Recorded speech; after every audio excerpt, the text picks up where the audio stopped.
नमस्कार, आप देख रहे हैं मेरा हक मेरा देश। आइए नजर डालते हैं इस वक्त की बड़ी खबर पर। बहुत मेहनत से आईपीएस बने थे एसपी साहब, सीएम ने कर दिया सस्पेंड। केरल सरकार ने एक मामले में आईपीएस अधिकारी एस सुजीत दास को निलंबित कर दिया है।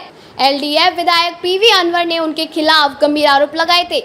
अनवर के साथ उनकी टेलीफोनिक बातचीत भी सार्वजनिक हो गई थी, जिसके बाद राज्य सरकार ने उन्हें निलंबित कर दिया। सुजीत दास वर्ष 2015 बैच के आईपीएस अधिकारी हैं। उनके यहां तक पहुंचने की कहानी हर युवा को प्रेरित करती है जो जीवन में कुछ बड़ा करने की सोचते हैं। आइए जानते हैं कि सुजीत दास कैसे एक सामान्य परिवार से निकलकर आईपीएस बन गए। किराए के घर में रहते थे सुजीत। आईपीएस अधिकारी सुजीत दास केरल के एक छोटे से गाँव मुदुक्कनी में पले बढ़े, जहां उन्होंने एक सरकारी स्कूल से पढ़ाई की। उनके परिवार की आर्थिक स्थिति ठीक न होने के कारण उनका खुद का मकान भी नहीं था, लिहाजा वे एक किराए के घर में रहते थे। उनकी मां बी अंबुजम आंगनबाड़ी में पढ़ाने का काम करती थी। यही उनकी रोजी रोटी का साधन था। जब सुजीत का चयन आईपीएस के लिए हुआ था, तब उनकी मां आंगनबाड़ी से रिटायर हो चुकी थी। उस समय उन्होंने कहा था कि सुजीत पढ़ाई में अच्छे थे और उन्हें विश्वास था कि एक न एक दिन उनका बेटा यूपीएससी परीक्षा जरूर पास करेगा। कलेक्टर की गाड़ी देखकर आया विचार।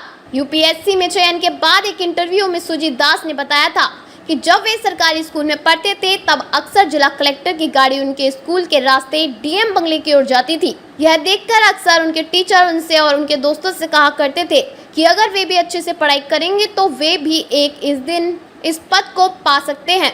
टीचर की इन बातों ने सुजीत की जिंदगी बदल दी। कैसे पास की यूपीएससी परीक्षा? सुजीत दास ने मैकेनिकल इंजीनियरिंग में बीटेक किया और उसके बाद सिविल सर्विसेज की तैयारी शुरू कर दी।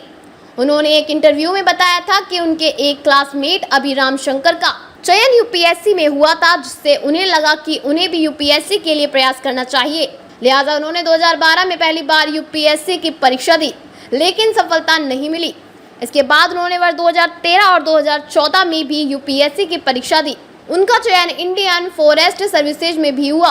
बाद में उनका चयन बेंगलुरु जोन में सेंट्रल एक्साइज और कस्टम डिपार्टमेंट में इंस्पेक्टर के लिए हो गया, जहां उन्होंने ज्वाइन भी कर लिया। यहां कार्य करते हुए उनका चयन आईपीएस के लिए हो गया और इस तरह वे 2015 में केरल कैडर के आईपीएस बन गए।